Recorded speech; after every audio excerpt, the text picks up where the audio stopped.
We are live now, Sneha. Okay. A very good evening to one and all.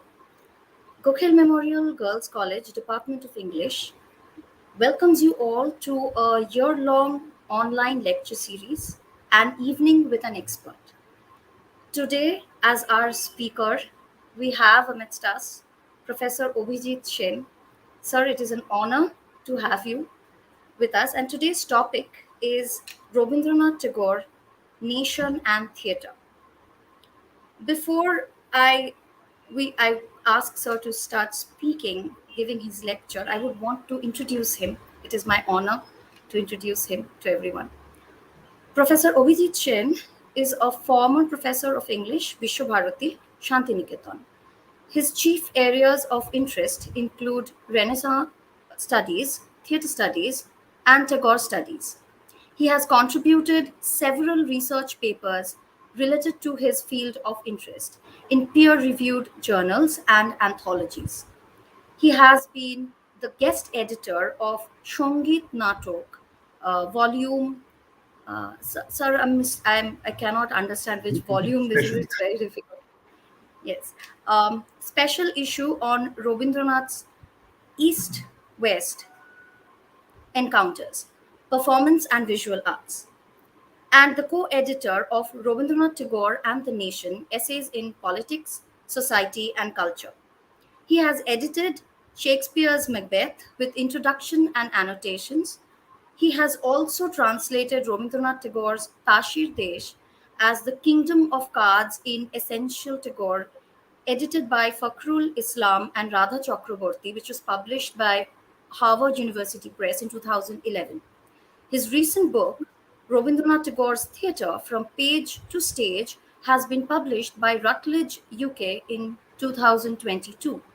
He has also been actively engaged with the theatre, working with students and colleagues at Shantiniketan, as well as with a theatre troupe in Kolkata. At Shantiniketan, he has worked on Shakespearean productions like The Merchant of Venice, The Merry Wives of Windsor, Romeo and Juliet, The Wars of the Roses, A Midsummer Night's Dream. Among the plays of Rabindranath that he has produced are Bishorjon, Raja, and Tashir Desh. Sir, now I would request you to deliver today's lecture. Thank you, Sneha, for that very kind introduction. And I thank the organizers for inviting me here to share some thoughts on Rabindranath uh, with all of you. And of course, it is a pleasure to come back to Gokhale in a way because quite some years back, when Elizabeth, who was a classmate, had invited me to an event, I had visited the college. And again, I'm here on a virtual platform for this particular event, this time speaking on Rabindranath. And I will, of course, talk about Rabindranath, his ideas about the nation, and how these ideas percolate through different, uh, not only nation building projects into which he uh, is actually delving himself, but also several cultural articulations, like the theatre, for instance. Therefore, there is a close interlink between his concept of nation and the kind of theatre that he was envisioning. I always tend to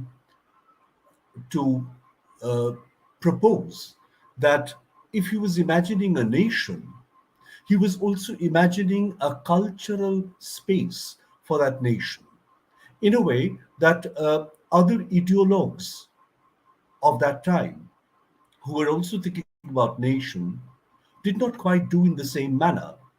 And when he was thinking of a cultural space, he was thinking of a kind of theater for that emergent nation.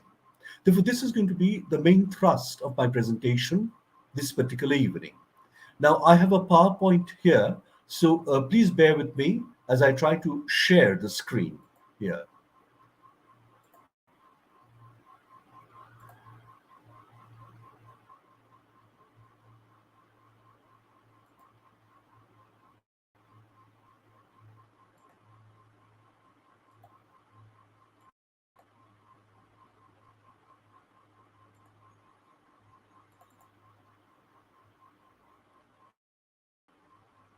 So I hope that is visible. No, sir, it's not yet visible. And this is the way So, I call sir, my sorry to presentation. interrupt you, sir. It's Yeah, not yet visible. yes, yes, The please. PPT is not yet visible, It's sir. not yet visible. No, Okay, I'll just check. I'll you just just check. click on the screen share button, and it's not yet visible to us. Yes, it's now visible to us. Okay, fine. Okay. Is it visible? Yes, sir, it's visible now. It's Okay, visible. okay. Thank you, Shubham. So this is Rabindranath Tagore, Nation and Theatre. So as I was saying, my proposition is that if Rabindranath was imagining a nation, he was also imagining a theatre for that nation. You see, Rabindranath's engagement with nation has moved in different directions. He, at a time, did toy with the idea of the Boro Ingrej and the Choto Ingrej in a Bengali essay, Choto Boro. Therefore, the great English, who he thought were living in the British Isles and were the upholders of everything good about the British culture. And he reposed a lot of faith in the justice of the great English. By contrast, it were the Choto Ingrej, the small English, who had come to rule in India, and they were perpetrating all kinds of excesses about which Rabindranath was very, very critical. But by and large, he was not in favor of the Eurocentric concept of the nation state, which West was at that point of time proposing. And instead, he was turning back to an idea of Swadeshi Samaj, an indigenous community. He was adopting this ideal to posit it as a kind of an alternative to the idea of the nation state. But one must also remember that when in India or elsewhere, even, whenever in the name of nationalist movement there was any kind of rabid xenophobia, parochialism, Rabindranath was dismissive of that. He did not in any way approve of any kind of rabid nationalism. And ultimately, towards the end of his career, he was thinking of a universal brotherhood, a kind of a citizenship of all human beings, a global citizenship. So all peoples, all communities, all cultures could come together. This was the ultimate vision. So from nationalism, he was moving more in the direction of internationalism ultimately. And therefore, his nation building projects also followed suit. Even as he was evolving, his nation building projects, including his engagement with theatre, was going in these several directions. Now, here, I will begin by pointing out certain anti colonial elements that emerged in Rabindranath right from early in his career in 1877, when he was not yet a 16-year-old, right to the end of his life, almost to the end of his life, 1941, June, which is just 2 months before he dies. Now, you see, in January 1877, 1st of January, Queen Victoria was declared as the Empress of India, and there was all round celebration. But Rabindranath sounded a very different note. At a Hindu Mela in February 1877, he read a poem, Dilli Darbar. And this is a portion of that poem which I want to read out here. British বিজয় করিয়া ঘোষণা আর যে গায় গাক আমরা গাব না আমরা গাব না হরষ গান এসো গো আমরা যে কজন আছি আমরা ধরিব আর এক তান. So whoever else sings of the glory of the British, we shall not do so, and we will sing a different tune. And we are few who remain, and we will sing a different tune. Then in 1919, the Jallianwala Bagh massacre happened. And on 31st May, Rabindranath writes a very angry letter to the Viceroy Lord Chelmsford renouncing his knighthood. And I'm quoting a bit from that letter. It's very strongly worded. The disproportionate severity of the punishments inflicted upon the unfortunate people and the methods of carrying them out, we are convinced, are without parallel in the history of civilized governments. We must strongly assert that it can claim no political expediency, far less moral justification. Now, of course, the Viceroy's office was bristling at this, what it called, insolence of the poet. But the other politicians of the time, Indian politicians, they seemed to be fighting shy of any clear cut statement, and Rabindranath was the only lone voice of protest. Bipin Chandra Pal, he was taking shelter behind what he called was common prudence. Even Gandhi thought Rabindranath's burning letter was a bit premature. And a year after, in August 1920, Rabindranath was in England at that point of time when the British Parliament debated the Punjab massacre and ultimately refused to censure the perpetrators of this heinous massacre. Rabindranath was so dismayed and so disgusted, he left England and went to USA and Europe. So the great English, in whom he had a lot of faith, seemed to fail him. And 4th June 1941, as I said, just 2 months before his passing away, Eleanor Rathborn, who was an MP, a British member of parliament, had made very insensitive comments about Indians in an open letter of 28 May 1941. And Rabindranath gives a very angry rejoinder to that letter. And I read from there. This is dated 4th June. It is not so much because the British are foreigners that they are unwelcome to us, as because, while pretending to be trustees of our welfare, they have betrayed the great trust and have sacrificed the happiness of millions in India to bloat the pockets of a few capitalists at home. I should have thought that the decent Britisher would at least keep silent at these wrongs and be grateful to us for our inaction, but that he should add insult to injury and pour salt over our wounds passes all bounds of decency. Again, very strong words. And when there were some supporters of Eleanor Rathborn trying to intervene on her behalf, Rabindranath was equally scathing in his replies to them.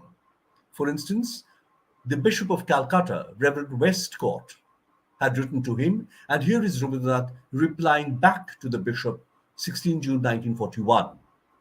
I have, as you are no doubt aware, worked all my life for the promotion of racial, communal, and religious harmony among the different peoples of the world. I told you by this time he had moved towards universalism. So he's talking about the different peoples of the world.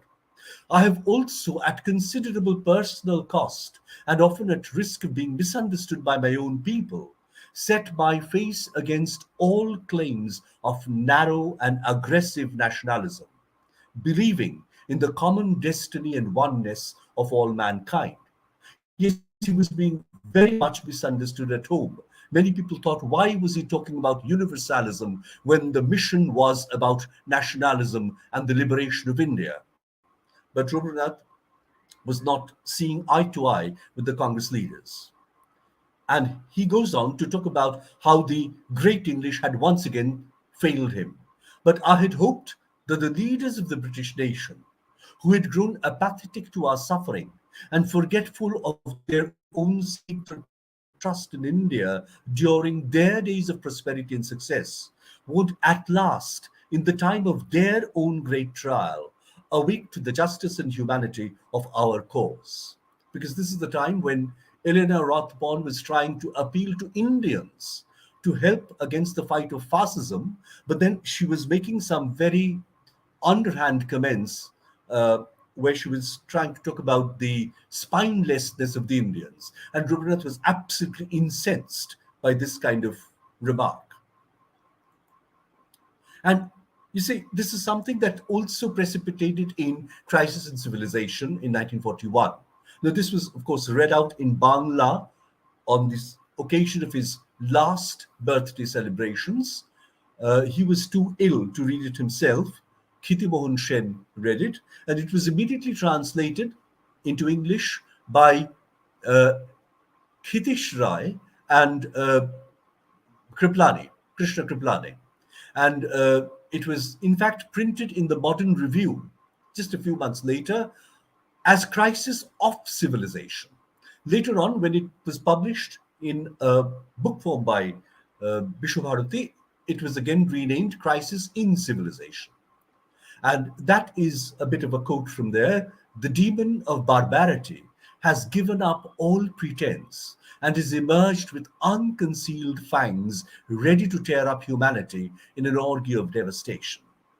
And he has known certain representatives of the great English, particularly he recalls C.F. Andrews, without whom his despair of Western civilization would be unrelieved. But then he has to say, as I look around, I see the crumbling ruins of a proud civilization strewn like a vast heap of futility. And then, of course, that famous comment, and yet I shall not commit the grievous sin of losing faith in man. And his hopes that the dawn will come from the east. So, the dawn will come from this horizon, from the east, where the sun rises. Let me talk about this particular phase, 1890 to 1908. This is important for his engagement with nation as much as with his engagement with theatre. 1901 is when he is founding the ashram school at Shantiniketan. Initially, the Brahmacharya ashram, later on, the ideal of Brahmacharya ashram is made more expansive. But it is a definite departure from the British model of the school, which he considered machine like. He even uses the term hydraulic press in a particular essay.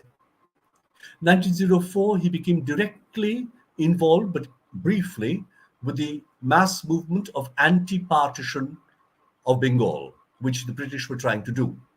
And it was Rabindranath who proposed that the day the British decided that they were wanting to carry out the partitioning, that day should be celebrated as Raksha Bandhan or Rakhi Bandhan. And he stepped out into the streets himself, tying Rakhi upon the wrists of everyone that he came across. This was his way of trying to protest against the colonizers' agenda. But of course, he was disillusioned with the way the movement was gradually being hijacked for other purposes, and he disengaged from it, moved to Giridih. But it was in Giridih that he wrote several of his patriotic songs at this point of time. In fact, most of the patriotic songs of Rabindranath were written around this time. Around this time, 1890 to 1908, he also wrote several essays articulating his narration of the nation. So he's talking about the excesses of the British rule and his censure of that in Ingrej O Bharat Bashi, Kontorod, and you have the dates there. Then, in response to Ernest Renan, the Frenchman, his What is a Nation? He writes Nation Key. And like Renan, he thinks of nation as a kind of a mental construct, an imagined community. People have come together sharing certain common shared memories. And despite differences of language, differences of races, differences of religion, they allow themselves to congeal together as a nation as an imagined community, not so much a geographical territory. This is what he's trying to say in Nation Key. And then in that same tone, but he's talking about Bharat Barsha and what India constitutes. And therefore, in spite of the differences between the languages and the religions and the races, how there is a certain imagined kind of congealing together of the idea of India that he talks about in Bharat ভারতবর্ষীয় সমাজ, in ভারতবর্ষের ইতিহাস. Later on, he'll have another essay, ভারতবর্ষে ইতিহাসের ধারা.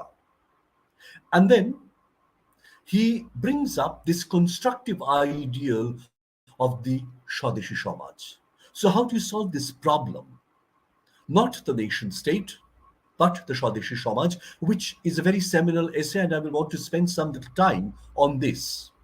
But then he realizes that the leaders of the nationalist movement are not addressing the actual badhi, the actual disease, the actual problems, like communal problems, like lack of education, like no no no importance attached to the villages, the upliftment of the villages. Therefore, he writes Badhi o Pratikar, he writes Poth o Patheo. And around the same time, I'll just finish with this first and then go back to Nation. He's also engaging with the theatre, or rather not engaging with the theatre between 1890 and 1908. You see, after 1889, Raja Urani, in 1890, Bisharjo, there is a relative lull in serious playwriting during this period of 1890 and 1908. Yes, he wrote certain plays, comedies and farces, and two I consider rather important verse plays, Chitrangada, the verse drama Chitrangada, and Malini, which for the first time espouses the cause of Buddhism in his drama part. Very unlike Rabindranath, he did not care to produce either of these plays. You see, whenever Rabindranath wrote a play, he was he was searching for the first opportunity to have it produced. He combined in himself the roles of author, actor, and producer. But somehow, the verse play Chitrangada or the verse play Malini did not get produced by him, at least not just then. And in 1908, when he returns to serious playwriting with Sharodotshab, it is a completely different kind of drama.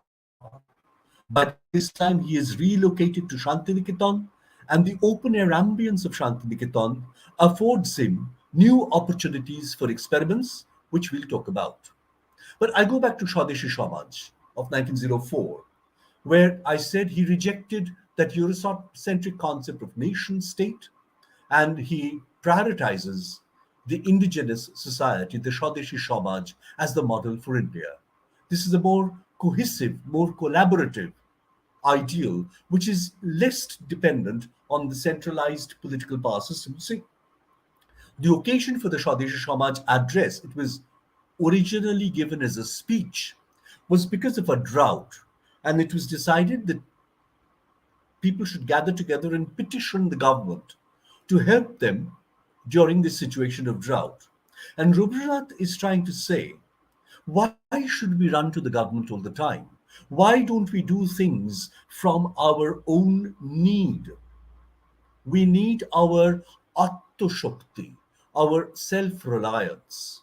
Therefore, in ancient India, or at least earlier when the Swadeshi Samaj was working, before the British rule had come in, when the king did not dig up ponds or did not establish schools, anybody who was wealthy enough to do it did it.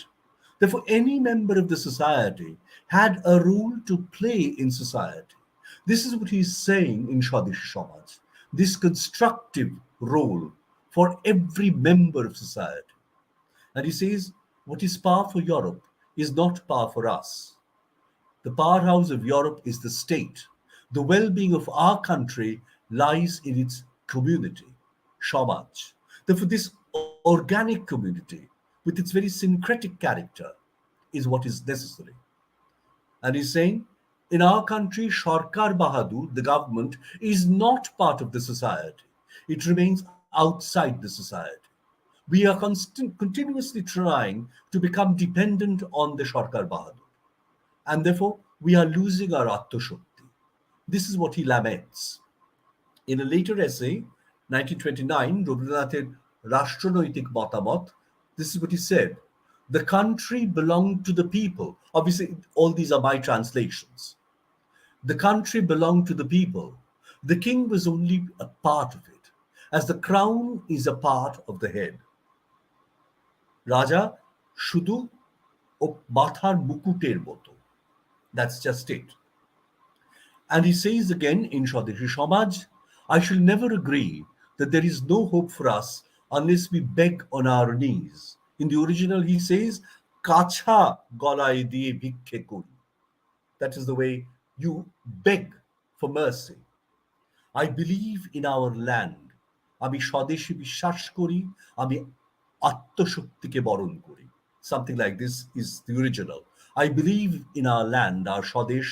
I salute the spirit of self-empowerment.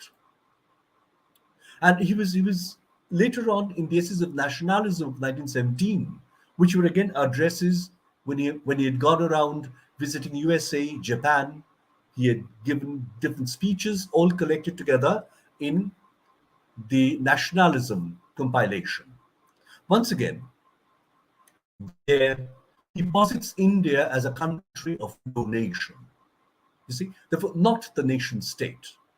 And he says, in the West, the national machinery of commerce and politics turns out neatly impressed bales of humanity. Almost reminds you of Roktokorbi, where human beings are transformed into mere numbers. Shatcholisher Po and Unoshottorer Uo. They don't have names, at least for the ruling classes. Neatly impressed bales of humanity. That is what the nation state does with its exploitative machinery. Therefore, this is a great menace in India, according to Rabindranath in Nationalism in India. And what he's again harping upon is this need for self empowerment coming as a result of constructive work coming from within herself. Therefore, it is nation as community, Swadeshi Samaj, which is prioritized over nation as state. That nation as state, which is a kind of a political, scientific, militaristic, bureaucratic system of governance.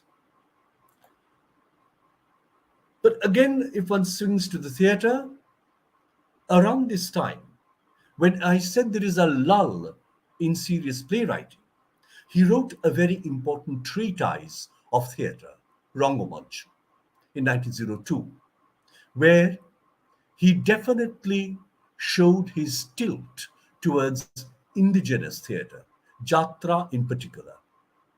And he says, I like our Jatra for this very reason. Its performance does not maintain a strict distance between spectator and actor. And he's vehemently protesting, of course, against the proscenium kind of theatre, where the actors remain separated from the spectators. And also which promote the idea of realistic staging. Therefore, he's saying, it is time we rid ourselves of such crude European barbarisms as demanding that a garden must be presented by an exact painting of female roles acted by bona fide females. So he's making a very interesting comment. Not only garden represented as garden, but even you don't necessarily need females to play out women roles. Well, he would, in his ashram school, use boys for female roles. Of course, there was a dearth of girls. When girls came in, he did use girls for the female roles. But in a way, in the early days, he was kind of trying out in practice what he's saying here as a kind of a theoretical principle. Uh, Incidentally, these translated passages from Rangomancho I borrow from the translation made by my late friend, Shopun Chakraborty. The other translations elsewhere are by me. The other point he makes about the spectator is the spectator who has come to see you perform destitute of any resources of his own? Is he a child? Is he not to be relied on for anything? And then, of course, you should not even sell tickets to him, he says. And then the point that he's trying to make is, why go to such lengths to deceive those who have come to believe and to be entertained? Therefore, again, why so much of realistic trappings? Why do you need to deceive them? Let their imagination work. This is what he's saying. They have not come leaving their imagination locked away at home. You will explain some, they will make out the rest. You have a bargain with them in this manner. Therefore, you need to, the Bangla is কতক তুমি বুঝাইবে কতক সে নিজে বুঝিবে তোমার সঙ্গে তাহার এইরূপ চুক্তি. This is almost, I mean, he's thinking of the spectator in the role of a reader who is able to read the text on his own. He should be allowed to read the text on his own. This is years before the theories of reader response. And this is what he's saying in Rangamanch. Okay? So he gives so much priority, so much importance to the role of the reader, to the role of the viewer. But in spite of this Rangamancho, I said prior to 1890, he was using Western principles of playwriting and performance. You see, he was born in a family which was very much at the helm of the Bengal Renaissance. And much of the Bengal Renaissance was impacted by Western learning. And of course, the Western learning also enabled the spawning of proscenium theatres, not only by the British in Kolkata, but also by Bangani Babus. Therefore, Hindu theatre of Prashanta Kumar Thakur was the first of the kind. Even there was a theatre in the Jorashako household, a proscenium theatre, where family productions were produced in accordance with the Western principles of staging. And Rabindranath's early plays were written in this particular manner, both dramaturgically and then staged according to the staging principles of Western conventions. Balmiki Pratibha, Mayar Khala, Raja और Rani Bisharjun. If the first two are more of the operatic style, Raja और Rani Bisharjun are of the blank verse tragedy style, almost representing Shakespeare. And I have three quotes there, not from Rabindranath, but from other members of his family who stress upon the kind of realistic style of staging that was there in their household productions. Therefore, this is Jyotirindra saying, for the forest scene, different plants were used and actual fireflies were stuck on with glue to add to the beauty of the scene. And yes, I mean, the public theatre at that time, for forest scenes, used these kinds of plants, spotted plants, and they layered the stage with clay. Much of this was done also for Balmiki Pratibha. We will see pictures later on if I have time. And Balmiki Pratibha, in fact, the stage decor was by one of his nephews, Nitindranath. And because the Bono Debis need to dance in the rain, therefore, from the first floor taps, pipes were directed onto the stage and water was sprinkled to simulate rain, as Abhijit says in his memoir. And Indira Devi, in her memoir, says in Mayar Khala, the wands of the Maya Kumaris were fitted with electric bulbs in imitation of European fairies. To imitate everything European was in vogue. Therefore, he was using these kinds of colonial elements, colonial theatrical elements. But then he starts disengaging from that. I talked about Rangamancho, where the emphasis was on indigenous theatre. This date is wrong. It is 1902 Rangamancho. He emphasizes the role of Jatra. And then in Prologue to Palguni, which was added for the 1916 performance.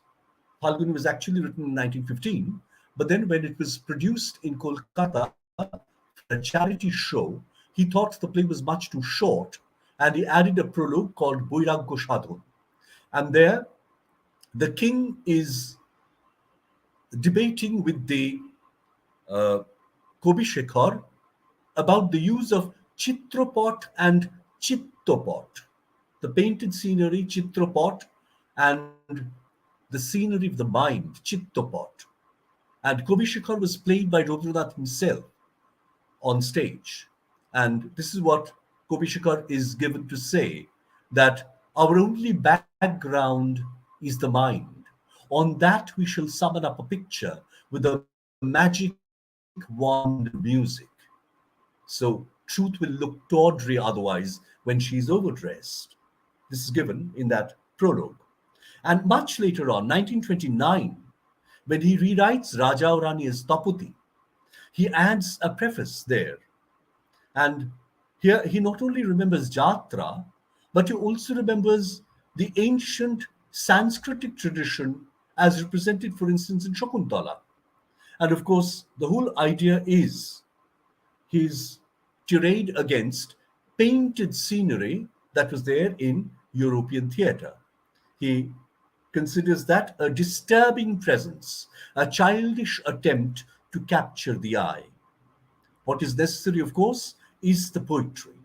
Through the poetry, the drama can be created through the imagination, again, appealing to the imagination of the audiences. Interestingly, Rabindranath was also not quite in harmony with the contemporary public theatre.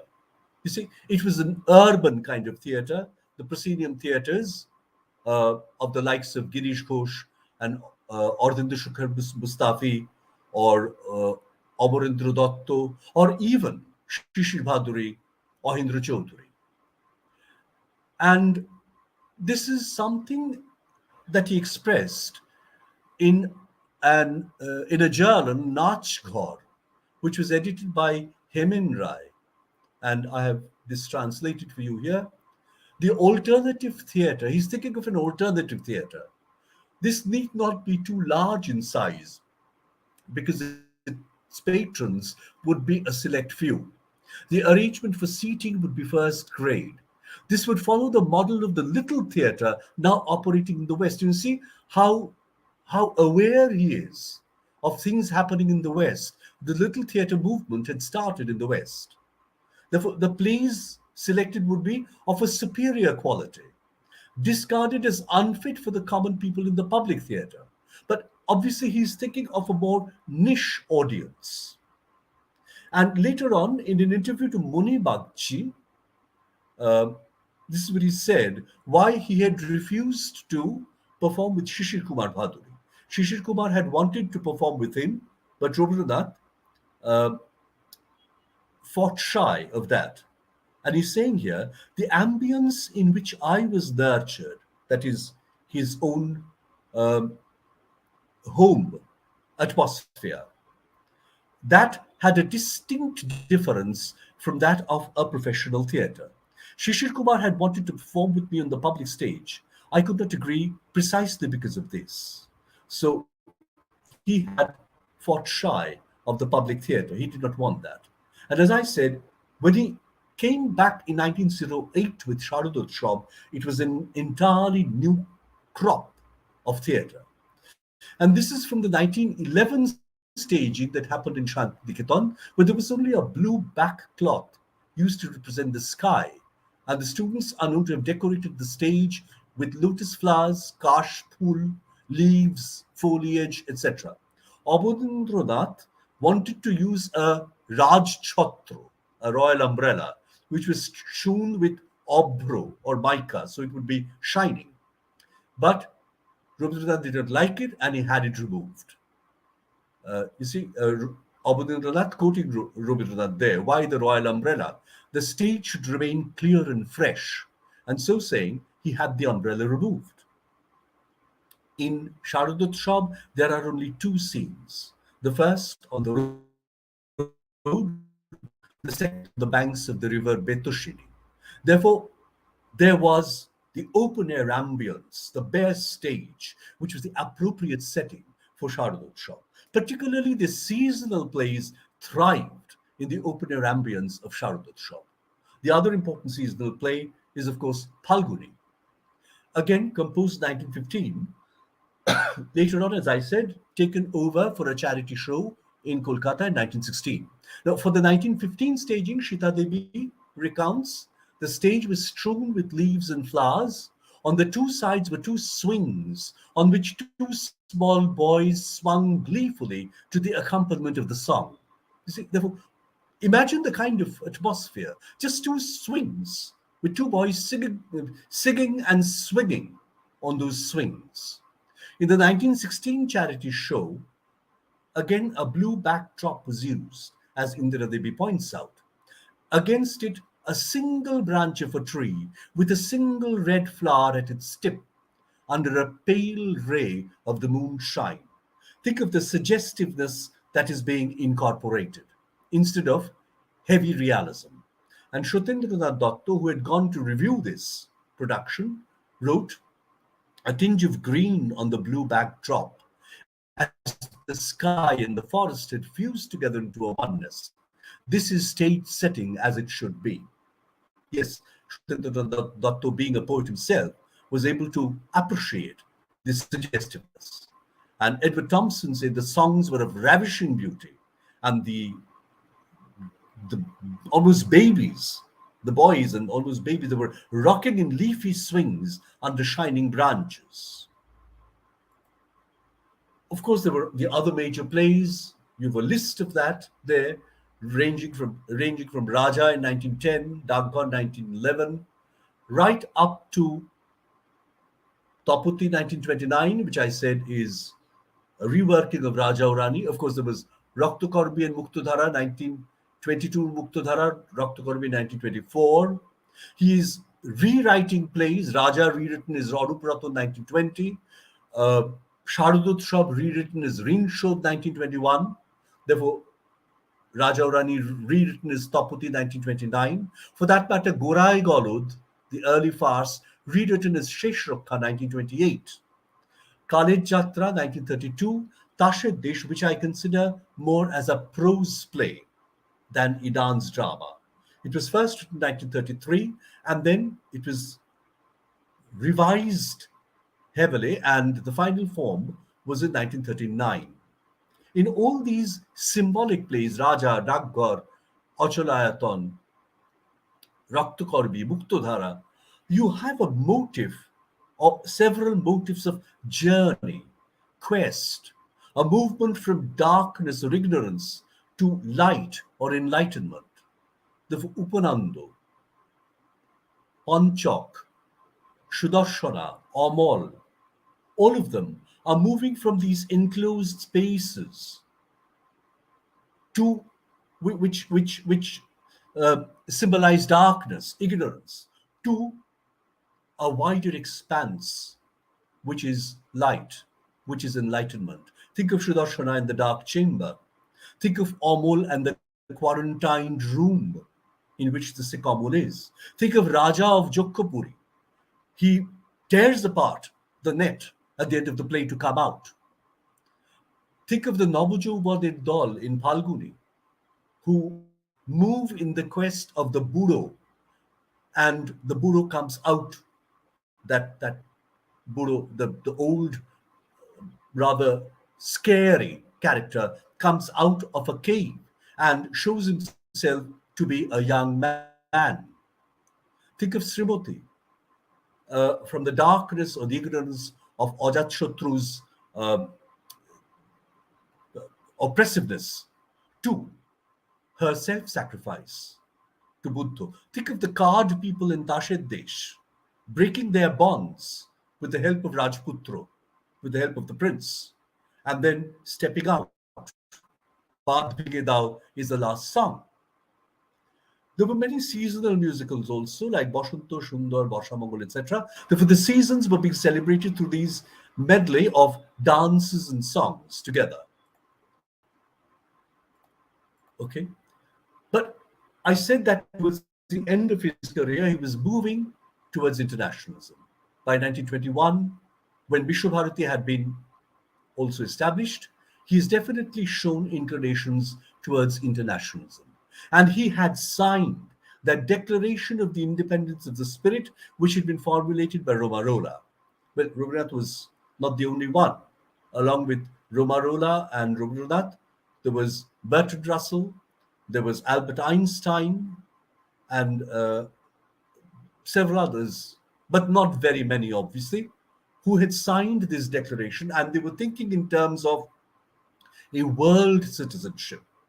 This is, mind you, at a time when uh, most nation states are indulging in aggressive nationalism, which would cause the rise of fascism, the rise of Nazism. At that point of time, this is what they are signing. We do not recognize nations. We recognize the people, comprising all men, all equally our brothers. And it is in order to make them, like ourselves, aware of this fraternity, that we raise above their blind battles the arch of alliance of the free spirit, one and manifold, eternal. And this opposition to aggressive nationalism, I said, Rabindranath, as much as he was voicing this at home, he also voiced this against any form of aggressive nationalism, for instance, against Japanese imperialism. Therefore, I quoted from that letter to Reverend Westcott, where he said how he has set my face against all claims of narrow and aggressive nationalism at home. And he wrote to Yono Noguchi, who had talked about, he was trying to support the Japanese attempt to emerge as a nation superpower. But then Japan had attacked China. And this is what Rabindranath says, that for this involves the bombing of Chinese women and children and the desecration of ancient temples and universities as a means of saving China for Asia. You are ascribing to humanity a way of life which is not even inevitable among the animals, and would certainly not apply to the East in spite of her occasional aberrations. And the last line is very powerful. You are building your concept of an Asia which would be raised on a tower of skulls.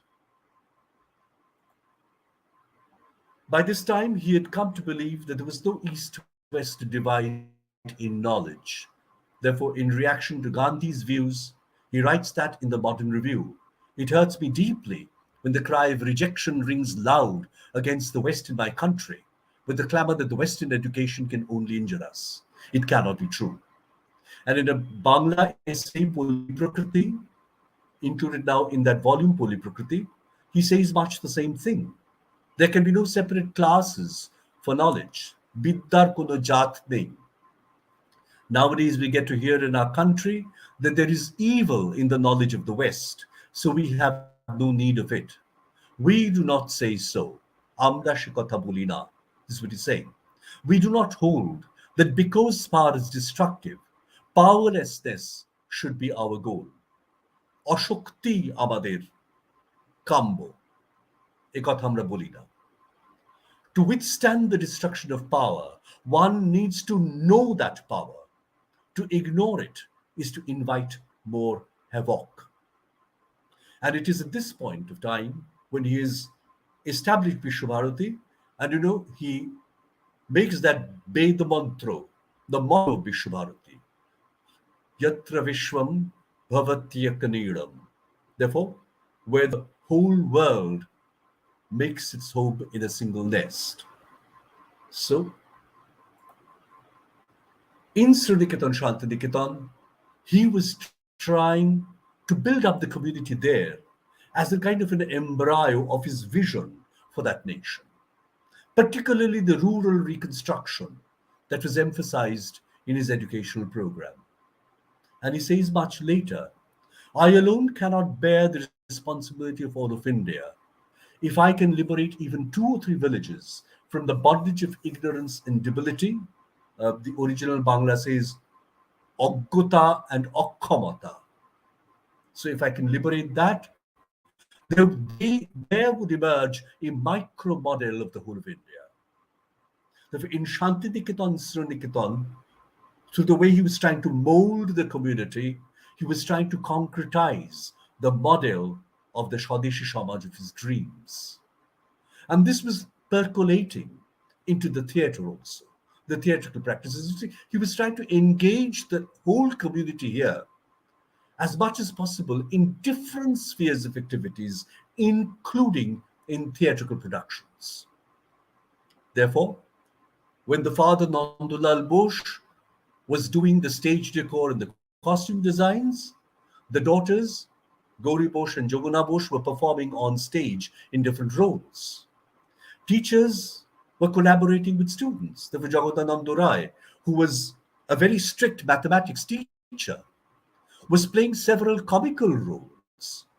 And even the role of the anti-hero Kanchiraj in Raja, Kali Mohan Ghosh, who was the principal of the Department of Agriculture, was in Sriniketan. He was playing several roles. Dinendranath Thakur was, of course, the custodian of his songs. And whenever songs were used in his plays, Dinendranath was in charge of that. Even Khiti Mohan Sen, the venerable Khiti Mohan Sen, even he was roped in. And there were students like Shrudiranjan Das, who later on becomes himself a vice chancellor of Vishwabharati. Shantidev Ghosh becomes a teacher. Shahana Bosch, Nandita Kripalani, his uh, granddaughter, Amita Thakur, Amita Sen, the mother of Amartya Sen, Ranu Adhikari, later Ranu Mukherjee. So all of them collaborate together to create the theatre. The entire community comes together. Even for the stage decor and costumes. If Gaganendranath, Abanendranath were brought over from Jorashako, there was Nandalal Bosch, Suren Kaur, Ashit Kumar Haldar, and Pratima Devi in Shantiniketan, and the students. And they all joined forces together. And very interesting comment from Jagodananda Rai. He says, if for whatever reason there was any dissent brewing at the ashram, arrangements for a theatrical performance usually dissipated the problem. So obviously there could be many problems. Rabindranath immediately arranged for a theatrical production, brought everybody in, and that problem was resolved. So this cosmopolitan Rabindranath who emerged ultimately, the emergence of Vishwabharati converges or collapses together with his ideals of universalism, and his narration of the nation therefore translates into this cosmopolitan vision of a universal fraternity. As I said, he derides any kind of parochial tendency as a severe lapse in the Indian national movement, and he tries to open up his windows to all cultures.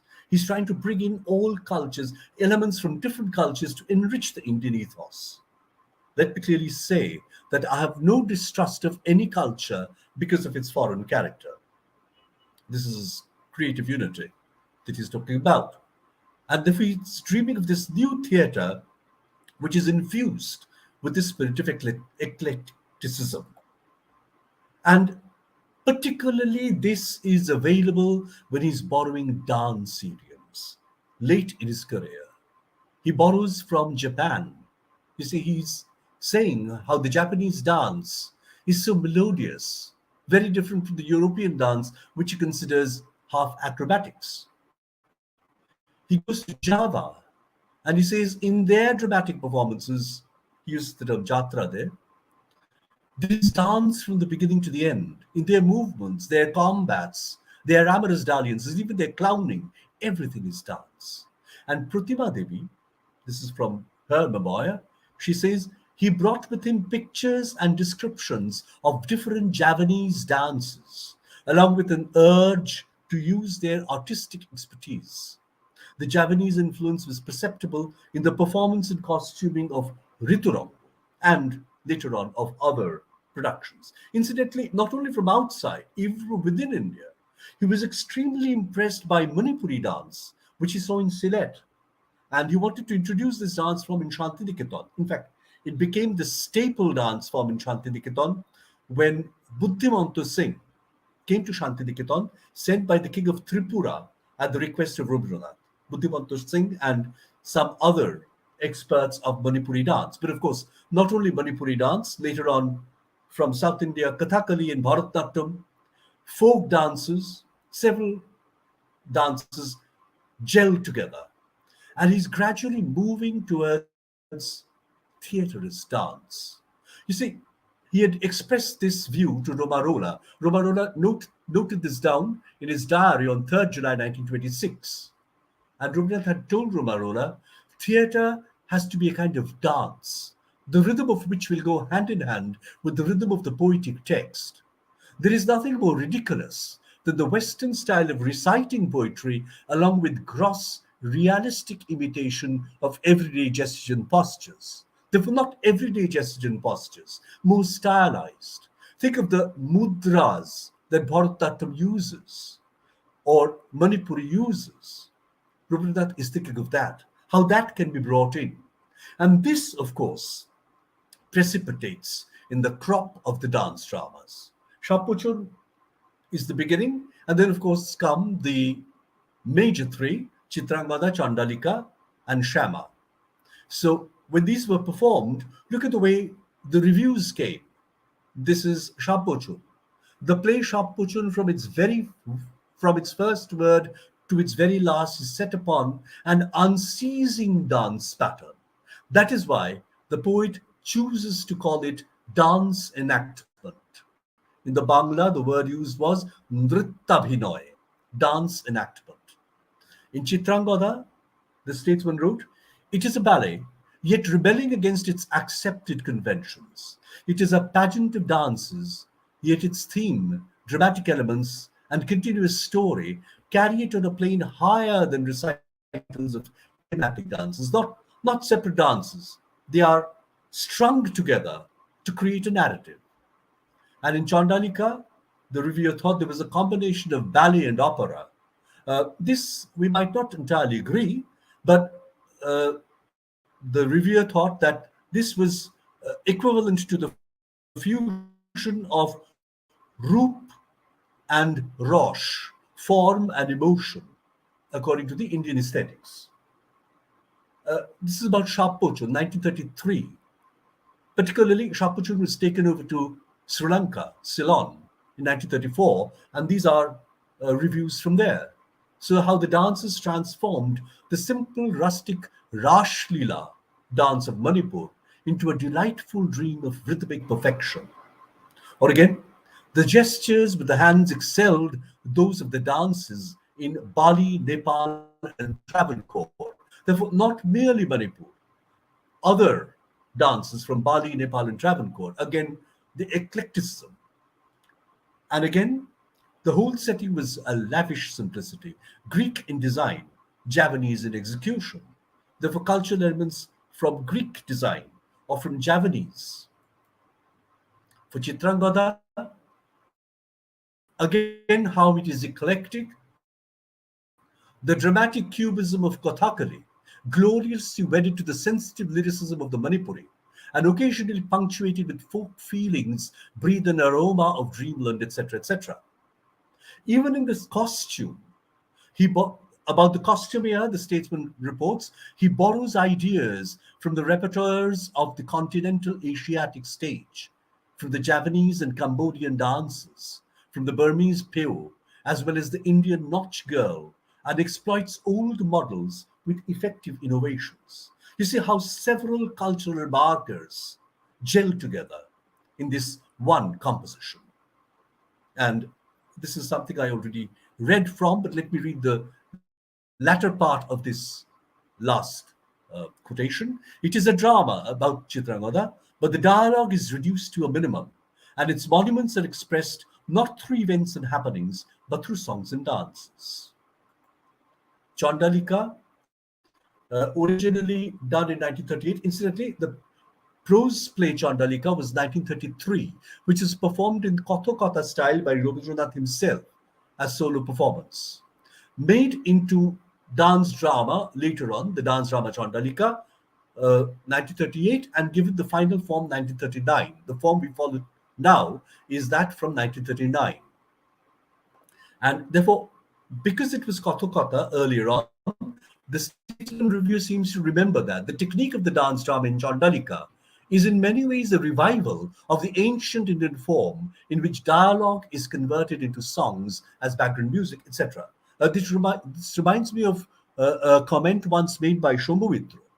In Chandalika, he was almost amazed. He says, এবার কখন ছাগল তুই চড়াবি এটাও গান হতে পারে। So you can make songs even out of such colloquialisms that came through Chardarika, this kind of kathakatha. But then there were also other styles of Kathakali and Manipuri, as pointed out by the Amritabajar Putrika reviewer. And the Jugantar said, suggestive Manipuri dance and gestural South Indian dance, the two separate approaches were merged together. To this was added some bits of mirthful rural Kandi dance. The Kandi dance, with some amount of martial spirit, was brought over from Sri Lanka. Maybe Maya, the mother, was made to use this. And there is also a reference to Buddhist dances of the Tibetan type. So all this gives a variety and adds to the richness. Purishod or Shama, well, Purishod was the poem, and then it was made into a dance drama, Purishod, first in 1936, but by 1939 it was reworked again and became Shama. Now, 27th March 1937, there was an open air performance of Purishod at Shantiniketan. And 5 different kinds of dance styles were used to individuate the characters. This was extremely important. So, Bajroshen, played by Mridalini Swaminathan, was dancing in Bharatnatyam. Shama, by Nondita Kripalani, was dancing in Manipuri. Uttyo Asha Ojha was dancing in Jaipuri Kathak. The Prohuri or the guard, played by Kelu Nair, danced Kathakali, while the Kotal, played by Anungulal, danced the Kandi dance. This is according to Shantidev Ghosh. And later on, when in 1939 Shama was performed in Kolkata at Sri Theatre, now Kelu Nair as Bajushin dances a gesture-inflected rendition of Kathakali. Nandita Kripalani, Shama, used Manipuri and Bharatnatyam. Now, Uttyo is done by Mridalini Swaminathan, who had earlier played Bajushin, and she's dancing in Bharatnatyam. The Japanese dancer Maki plays the guard, and Onongolal plays the friend, and they dance in a form which is vivaciously masculine, according to Jugantar. But I'll just quickly move into this. You see, dance on the public stage was creating a lot of problems. You see, there was tremendous criticism. I know I've gone beyond 1 hour, but please bear with me. In Sanjiboni, you see, it is reported that he has started dancing lessons for women in Shantiniketan. What kind of education is he imparting to simple-minded, inexperienced young girls? And yet again in Sanjiboni, he is the one who has first shown the way to raise funds through dance of women. And there was a cartoon of Rabindranath in Ghagra dancing, you see, and raising funds for Vishwavarati. Scathing attacks on him. And there were definite murmurs even in Shantiniketan when Gauri Bosh, later on Gauri Bhanjo, was supposed to perform on the public stage. You see, Notir Puja had been a remarkable success in 1926 at Shantiniketan. And Rabindranath suggested that it be taken to Kolkata to be staged in 1927 to raise funds for Vishwavarati. And there was a lot of murmur, disapproval, even in Shantiniketan. Rabindranath went to Gauri's mother, Nandalal's wife, Shubira Devi, to ask for a permission. Shubira Devi very diplomatically said, Ninde hole apnar, prashungsha hole apnar daitto. Therefore, she squarely pushed the responsibility on him. And Rabindranath, to solve the problem, created the role of Upali, the only male role in that play. And he played it himself. This was not there in the 1926 version. This happened in the 1927 version in Kolkata. And the dance of Srimati, Amai Khomo He Khomo, with which the play ends, that was what was creating the problem. But Purimal Goswami says when he saw it, so ennobling a scene is hardly seen on the stage. Abhindranath had told Nandolal, Tomar me agun sporsho koreche. Keep her safe. When he had seen this particular dance by Gauri. What is important, one must remember, remember that Rabindranath was bringing respectability to dancing and singing for middle class Bengali girls. Now that Bengali girls dance and sing so easily is thanks to Rabindranath. And this is with Gauri Bhanjo. She became Bhanjo later on. She appreciated that. This is what she said. The bold and undaunted step that Gurudev took through this performance of Dutti Puja brought social respectability to dance and song performed by women. Problems were created also by mixed casting. You see, earlier on I said only boys performed. Later on, he wrote plays only for girls. For the Lokhir Purika production in Shantiniketan, not only were the players only girls, even the audience were all women. Even male teachers were not allowed. Later on, mixed casting is introduced, according to Shantidev Ghosh, around 1921 for the performance of Borsha Mongol. Obviously, again, there were murmurs of disapproval. But Rabindranath solved this. You see, Shajani Kanta Das is saying, I had misgivings about the propriety of the students of Vishwabharati enacting this tale of physical love, Shama. He was saying Shama. And then he says, in reality, I found that the touch of genius could make everything possible. And how did he solve this problem? He appeared on the stage with the cast. Even if he was not performing, he just sat at a corner, almost legitimizing the performance with its mixed casting. And this was much appreciated even in the reviews. He makes the stage human. Moreover, his very presence gives a dignity to the performance. Nautch is transformed into dance, a legitimation that he gives to the mixed performers. I'll quickly wrap up. So we'd seen how he dabbled with Western samples early and broke off from them, from the colonial model. He wrote Rangomancho, Swadeshi Samaj around 1902, 1904, when he was in search of an indigenous tradition. And therefore, the plays then were inflected with an anti-colonial ideology, and which happened particularly after its shift to Shantiniketan, which, with its open-air environs, provided him with the stage or the space for his experiments. And then, even as he moves towards a spirit of internationalism, he dreams of an eclectic theatre with different cultural markers from all over the place and arrives at a notion of theatre as dance. One might even say he completes a full circle from Giti Natto, Balmiki Pratibha was the first one, to Nritya Natto, Shama is the last one. So he has been imagining his nation, he has been imagining a theatre for that nation. And all along, he has evolved through several phases: an anti-colonialist, a universalist, and ultimately, if one borrows a more recent coinage, probably even a post-nationalist, where he's going beyond the boundaries of the nation. He's dreaming of the citizenship of the world, as I said. Now, even as I conclude, I know I'm taking a lot of time, but I'll quickly move through some visuals I have here, which might make it more interesting. This is from Balmiki Pratibha, the famous picture, of Rabindranath as Balmiki. Rabindranath as Balmiki with the robbers. Rabindranath as Balmiki with Lokhi. He is rejecting Lokhi. Lokhi was played by Indira Devi Chaudhurani. This is Indira Devi Chaudhurani, his niece. This, incidentally, you may remember, was a family production. Bisharjun, the first picture on your left is the early Bisharjun of 1890, when Rabindranath plays Raghupati. And it's a picture of Raghupati bent over the dead body of Jaisingho.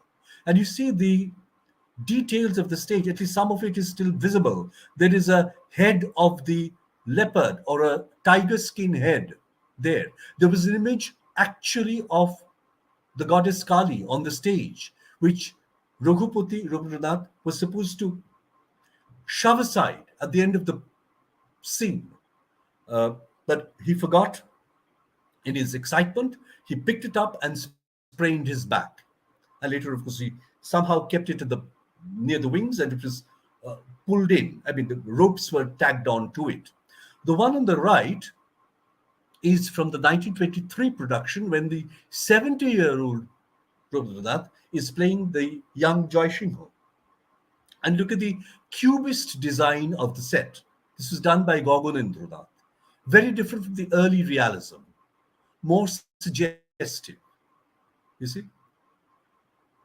May I pass on to the next? This is from Palguni.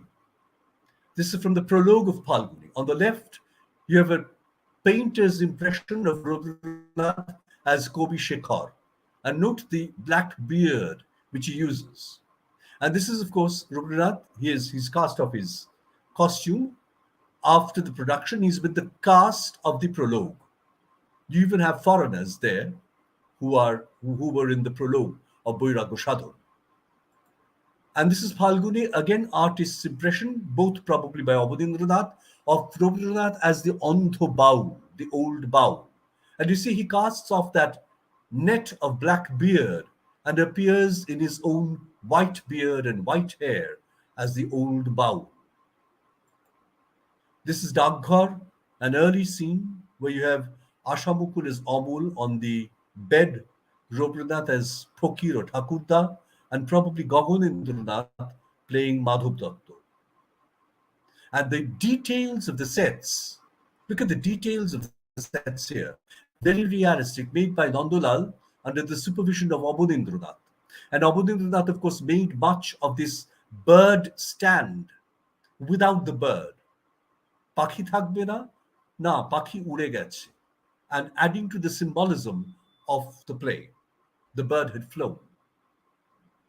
But of course, there is very detailed realism of a village house.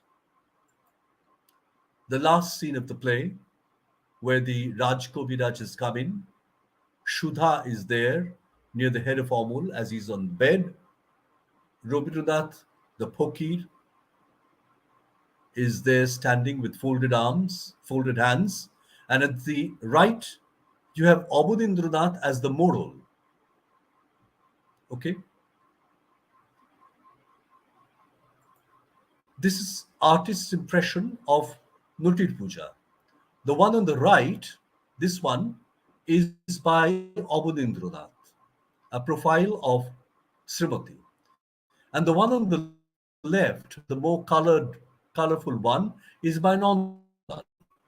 And there, it gives you an idea of the costume. Nandalal was in charge of costume designs also. And the way Srimati is casting off her ornaments, you see, even as she's dancing the last song, Amai Khomo He Khomo. This is being represented through this painting by Nandalal. This is the film version, from the film version.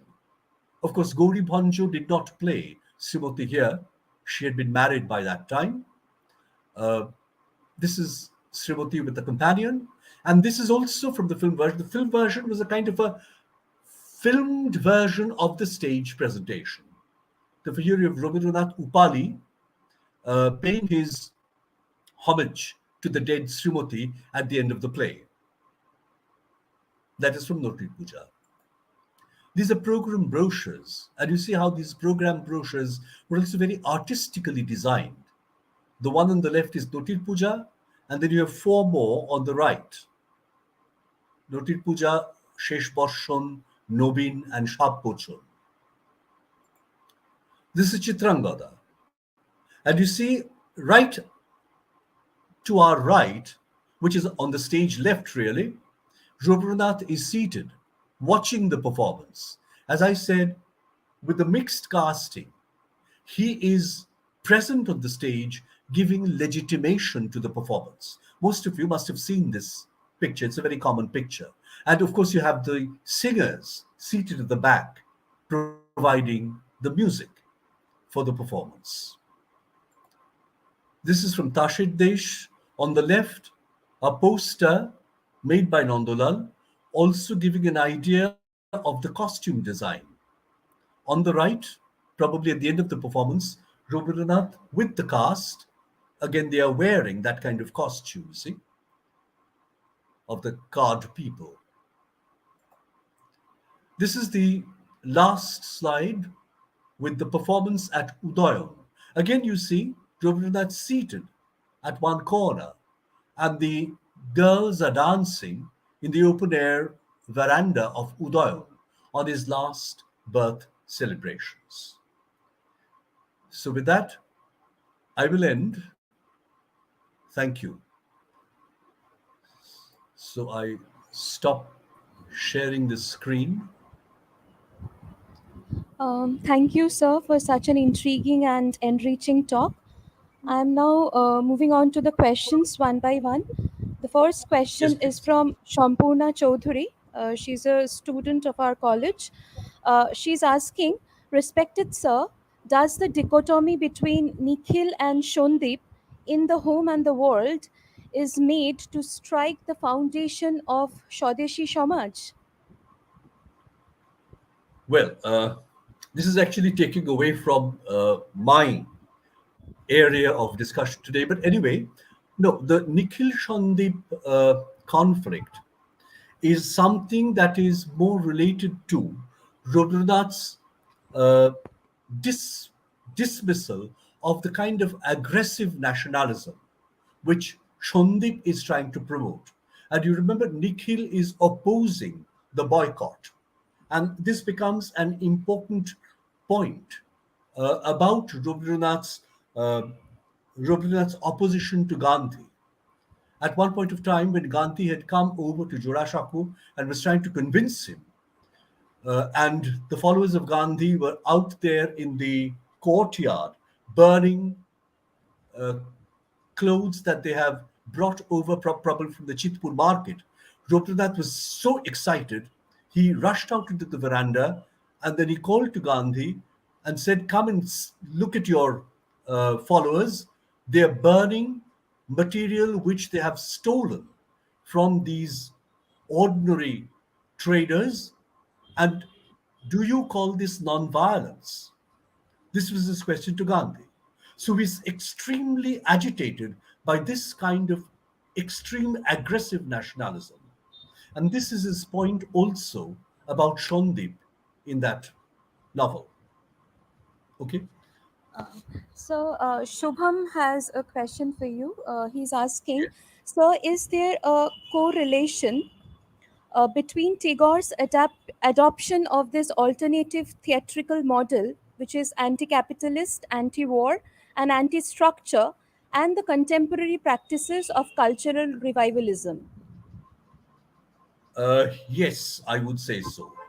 In many ways, I would suggest that Rabindranath is a precursor of what people like Aparna Dharwarkar would want to say about the model of the urban folk in theatre. You see, therefore, he's mixing together. Rabindranath is mixing together different cultural markers from different areas, but also the urban and the rural. He does not reject the urban entirely. You see, all those plays which he had staged in the Shantiniketan open air expanse, when he has to stage them in Kolkata, he has no reservations. He stages them in New Empire Theatre, in Empire Theatre, at Sri Theatre. These are proscenium theatres. But he uses a kind of stage model where he tries to inscribe the stage with oriental markers to kind of diminish the impact of the colonial proscenium stage. Therefore, there is a kind of an alternative that he was already trying to promote, which is now being promoted also with a kind of cultural revivalism, the return to roots, as Suresh Avasti has talked about, or what Aparna Dharmakar, as I said, has talked about the urban folk. Therefore, I would say there is a relationship. And we have, in fact, missed on that. We have never really recognized Rabindranath as a proto figure for this movement. You see? I hope that Moving on answers your to question, Shubham. Yes, sir. Thank you. Yes. Moving on to the third question. This is again another question from Shampurna. She's asking, Sir, in the play Ochalayaton, Shubhadra witnesses a Agjata Devi through the window in the north, which Ponchok and later Guru symbolize as the way of liberation. Sir, why Agjata Devi is used? Well, Agjata Devi is, of course, going back to indigenous culture of worshipping these very primitive mother goddesses in a way. Uh, but I would really be able to say right now whether Rabindranath had any particular reason for using the Agjata Devi. Okay, I always thought that he was trying to think of a kind of folk cult of the worship of these mother goddesses, or rather the primordial worship of uh, a mother figure, where the Agjata Devi is both a kind of a Devi, and in being the Agjata, she is also somewhat threatening, somewhat fearsome in her appearance, where therefore, when it comes as a way of liberation, if it does, there could be a certain degree of, well, if not violence, but certainly some amount of trying to wean away from the earlier traditions forcefully. A certain amount of force may be necessary to break the Ochalayaton. Maybe because of that. But then this is just a suggestion on the spur of the moment. Sir, I Yes. think that's all. No more questions. Shinjini, Yeah, may I interrupt? Okay. yeah, yeah, sure. Yes, please. Visita, since you have taught us Bertolt Brecht's Galileo, so I was thinking about the play, and I was thinking about the idea of estrangement effect. And am I audible, Visita? I'm sorry, Shubman didn't get you. Am I audible? You were thinking about the idea of. Estrangement effect, Yes, alienation you are effect, audible, but could you please repeat?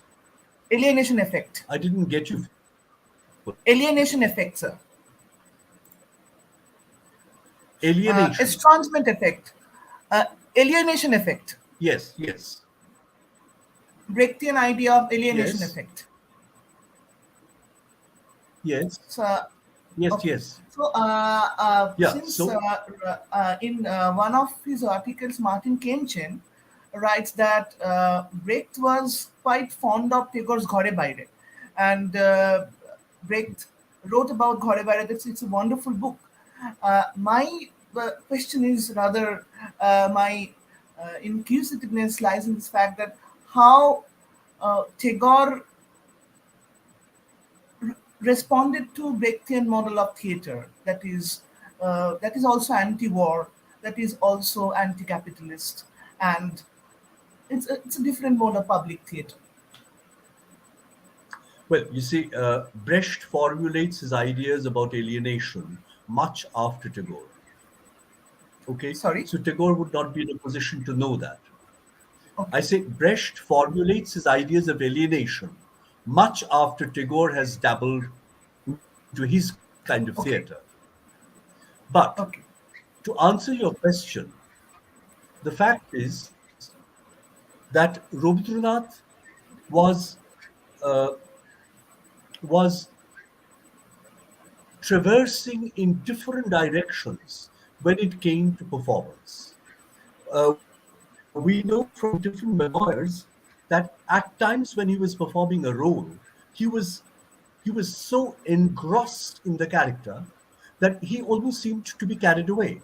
As I just referred to that episode of how he became so excited in his role as Raghupati that he forgot that he needed to shove the image of the Kali beside the wings, and he just picked it up.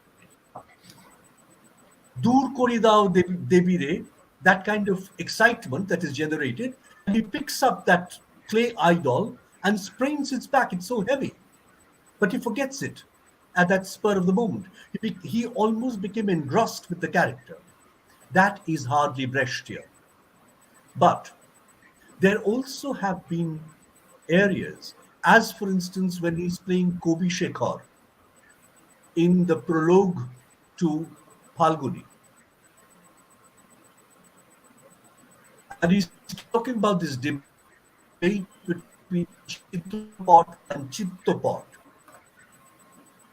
Is that Kobi Shekhar speaking, or is that Rabindranath speaking?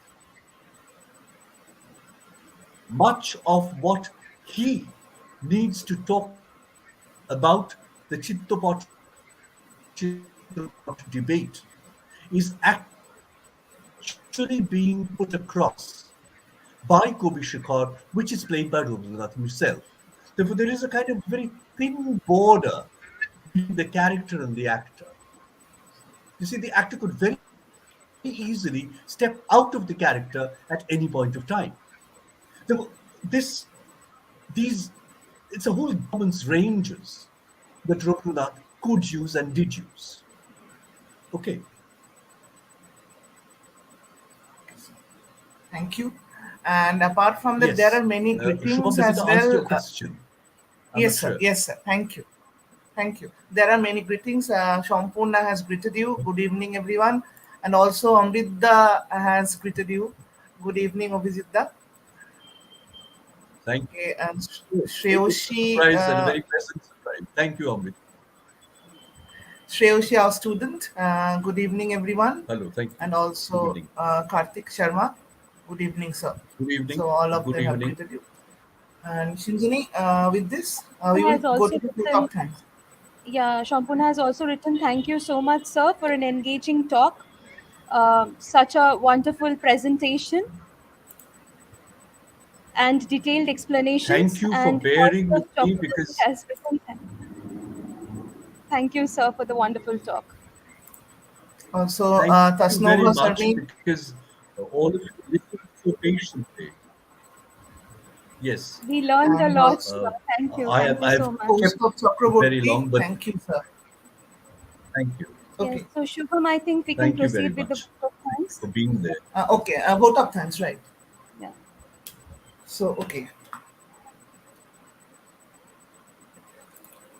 So it's the time for the official vote of thanks, and I have two reasons to express my gratitude to you, sir. First of all, one is the professional reason, and the other one is deeply personal.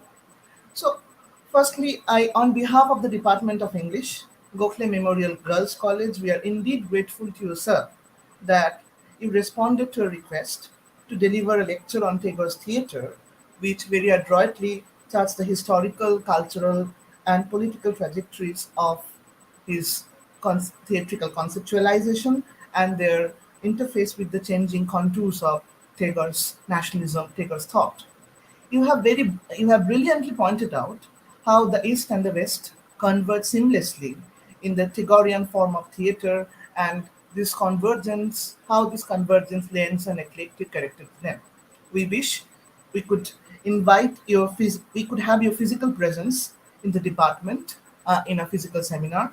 Also, at a personal level, I sincerely thank you, Abhijitda, for responding to my request to deliver this lecture on Tagore's theatre and enlightening me, or enlightening us rather, on these various aspects of Tagore's interface between nation and theatre and how this discussion had shaped Tagore's political philosophy.